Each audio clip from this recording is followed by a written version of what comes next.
नमस्कार दोस्तों, मेरा नाम है कपिल और आज हम बनाने जा रहे हैं रेड पास्ता सॉस। एक्चुअली ये पिज़्ज़ा एंड पास्ता सॉस दोनों एक ही होता है। तो हम पहले सॉस बनाएंगे, उसके बाद मैं आपको पास्ता बना के दिखाऊंगा।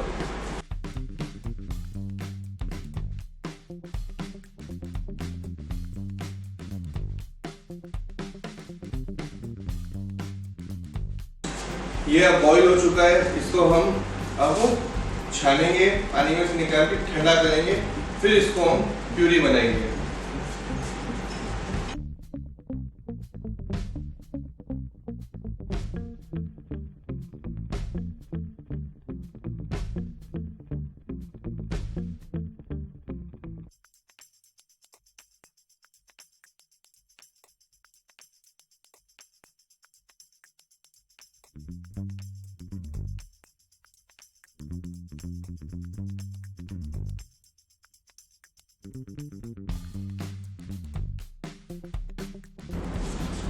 जैसा तो आप सबने देखा, हमारी प्यूरी तैयार है। अब इसको हम इसके फाइनल स्टेज पे तैयार करेंगे।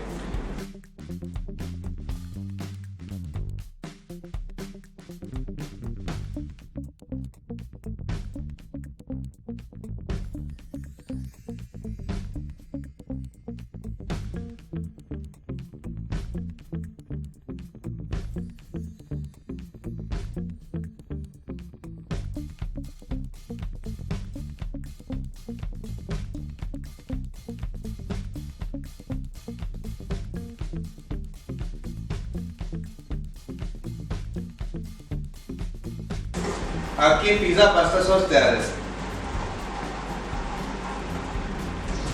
अगर आप इस सॉस को स्टोर करके रखना चाहते हैं तो आप इसके अंदर 2 चम्मच विनेगर मिला सकते हैं और फिर आप इसको फ्रिज में करीब 15 दिन तक रख सकते हैं।